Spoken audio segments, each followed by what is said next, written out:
started making YouTube videos for Darktide toward the end of February 2023. The reason I mention this, I started this journey to alleviate the staleness I was feeling playing this game. It was a way to breathe some life into my hobby while I awaited something new, something different, something more challenging.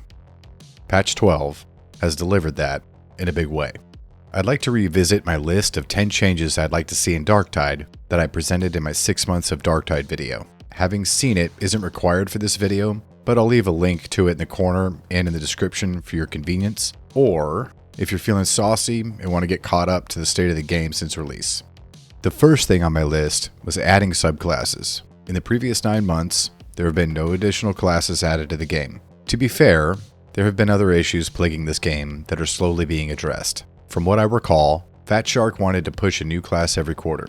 We're now 3 quarters post-release. It is what it is. I'm not expecting a new class to even be announced until right before, during, or shortly after the Xbox release. The second thing on my list was to add 2 to 4 more maps.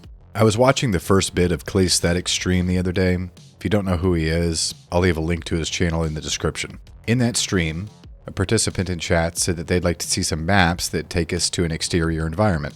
That sounds great to me, so I'm changing the 2 to 4 more maps suggestion to simply be adding a new biome, as that will bring new maps with it. Additionally, Fat Shark has changed the rotation timings for missions and missions with conditions.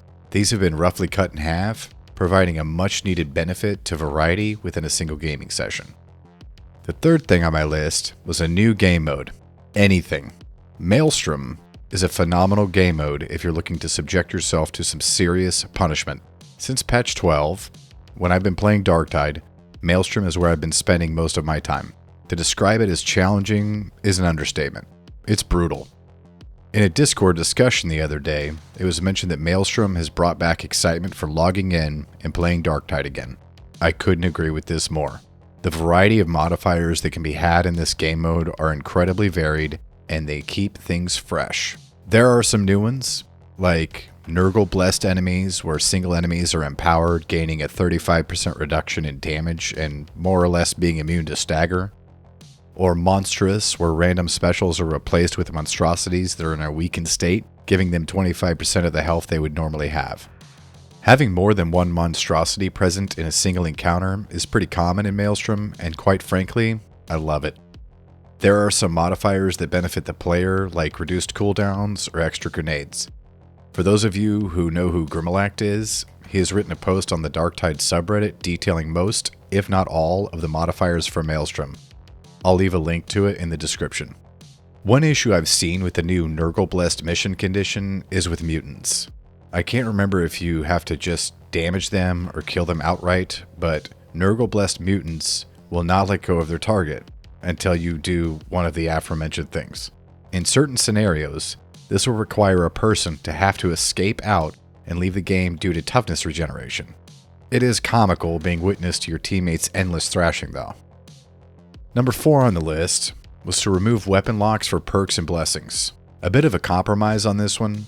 Previously, we could reroll a single blessing and a single perk on weapons and a single perk on curios. Since patch 12, we can now reroll the 2 blessings, the 2 perks, or a single blessing and a single perk. This does remove a little bit of the challenge in obtaining a weapon you'd find worthy of use. It's not a full removal of weapon locks, but I'll take it. This patch did help resurrect a few curios that were basically bricked, affording me some damn near perfect curios on my Ogren. Being able to change 2 perks on curios is a vast improvement. If you find a curio with the blessings you want, you get 3 rolls of the dice to determine if it's worth your time. All you need is 1 perk that you want, and you're good to go. This is incredibly helpful, as obtaining those elusive +3 stamina, +21% health, and +17% toughness curios is painful enough, and rendering them useless was much easier before this patch.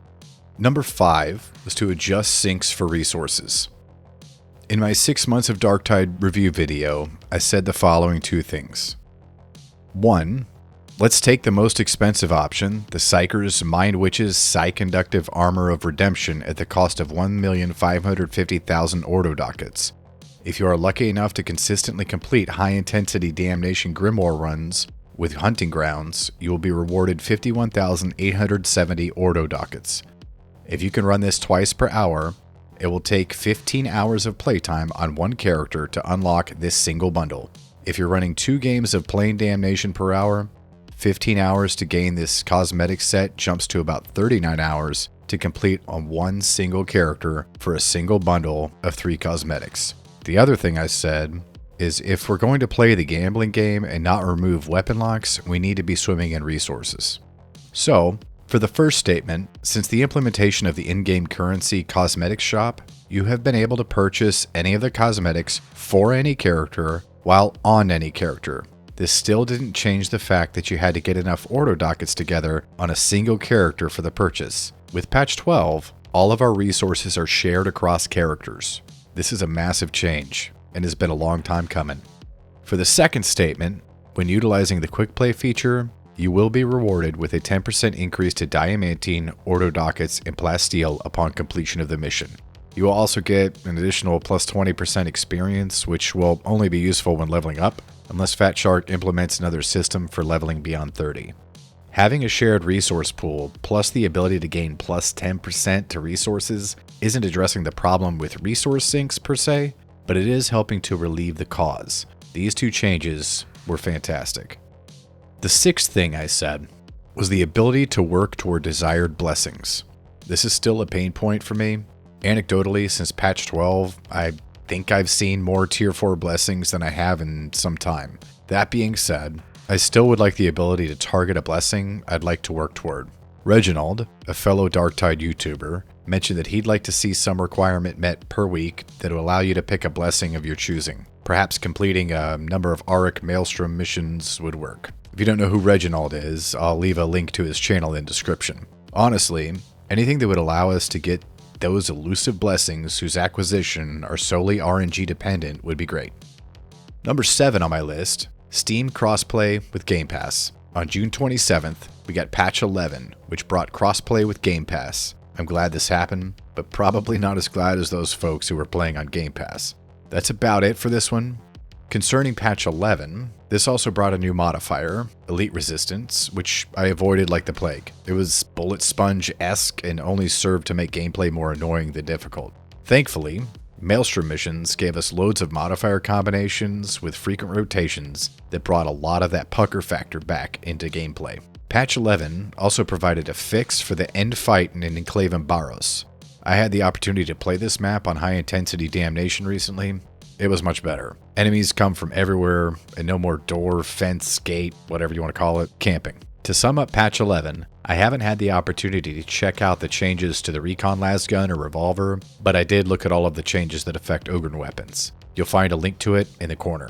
I'd love to know what you think about the updates to the recon lasgun and revolver, so leave a comment. Number 8, console release by Q4 2023. I assume Fat Shark was working on the port for Xbox, as at the time there had been very little content and little communication. Here is a blurb from the playdarktide.com site that came shortly before patch 11. We know it's been a while since we have spoken about our Xbox release. We are still working on this and are really excited about launching on Xbox. Stay tuned for more information on our release date. I don't know if it will have crossplay with PC players. I recall reading that for console, the number of enemies spawned are typically reduced to hit a certain frame rate. Sounds reasonable to me. I'm not a game developer. If that's the case, I don't know how that would work in crossplay. I will say, as a PC player, I don't really want fewer enemies. I want more. Number 9. Pick any mission and modifier. A comment on my previous video from Shining Darkness provided me some insight. Again, I'm not a game developer, so I don't know much about this. We can't choose modifiers because of the framework being server-side instead of peer-to-peer like Vermintide. This is the actual reason you can't select missions and are limited to the map rotation, so that isn't likely to change. Best they could do is give Damnation players a locked-in high-intensity shock troop gauntlet with Grim, since that is basically as hard as the game can get. The way I understand it is they would have to take the game down and rewrite a lot of the framework in order to let us select maps and modifiers, so that just isn't going to happen. They would sooner make Darktide 2 because it would take about the same amount of work. Well, we now have the RX section of mission selection. Heresy and Damnation missions only, with high intensity or high intensity shock troop gauntlet conditions applied. While we can't pick any mission and modifier, We can now always have a variety of difficult games to pick from, which is exactly what I would want out of a system where I could pick my modifiers. This is a great change. Number 10. Base game cost reduction.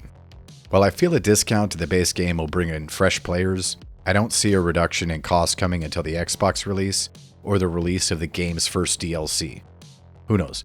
Perhaps those two things will coincide. We can hope. Beyond all of that, Patch 12 brought a reduction in XP requirements for levels 1 through 20 and a reduction in Shrine of the Omnissiah costs for roughly the same level range. This will help new players get into the game and unlock feats and weapons faster. Coming along with this change in XP requirements, the level requirements for Heresy and Damnation missions has been increased by 3 each. Reducing the time it takes to gain a substantial amount of power in this game is also a great change. One more thing to note is that there was an adjustment made to calculations for continuous fire-based blessings. I really hoped this would bring the Grenadier Gauntlet's version of Blaze Away more in line with the description, but it behaves the same. Concerning Cavalcade and the Ripper Gun, on the left you can see my patch 11 testing, and on the right you can see after patch 12. You be the judge. Overall, I like this update. It has breathed some new life into this game for me. I enjoy the challenge of Auric Maelstrom, as overall it makes me a better player.